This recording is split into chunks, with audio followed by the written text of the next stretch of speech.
Hi, I'm Michael from SharePoint Pro, and today I'm going to do a quick explainer video on sharing files in SharePoint. And at the end of the video, I'll highlight a very common mistake that a lot of companies are making. So let's jump straight into it. Okay, so here we are in a standard SharePoint document library.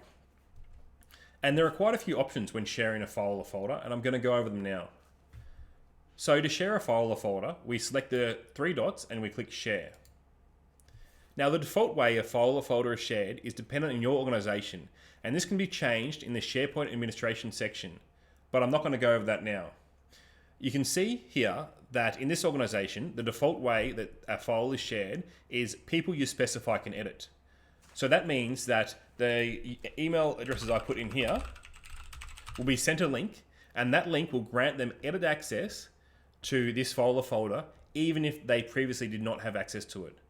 Now that can be dangerous if you're not the person in the organization who should be granting permissions. So the other options are anyone with a link. Now this is also dangerous because you're sending a link out that can be sent to anyone, and anyone with that link will have access to the files. So it could easily be left at the bottom of an email chain and accidentally sent to the wrong people. The next option is people in your organization with this link. So it says here people in SharePoint Pro with this link. SharePoint Pro being my organization. So this is a little bit safer because if someone accidentally leaves the link and it goes externally, they're not going to be able to get access to your files.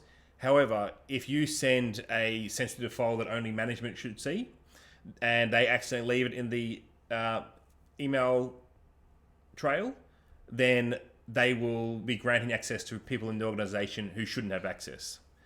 By far the safest way is people with existing access. And this means that you're just sharing a link and anyone with that link won't be granted access. They'll only be able to access the files if they've already been granted access to the files. Now the last way to send a link, which is my favorite, is via the details pane. So you click the details pane and you scroll down to path and you copy the direct link. And this will just be a direct link to the file or folder, and it's not granting access. It's just basically sending someone the link to the file so they can access it.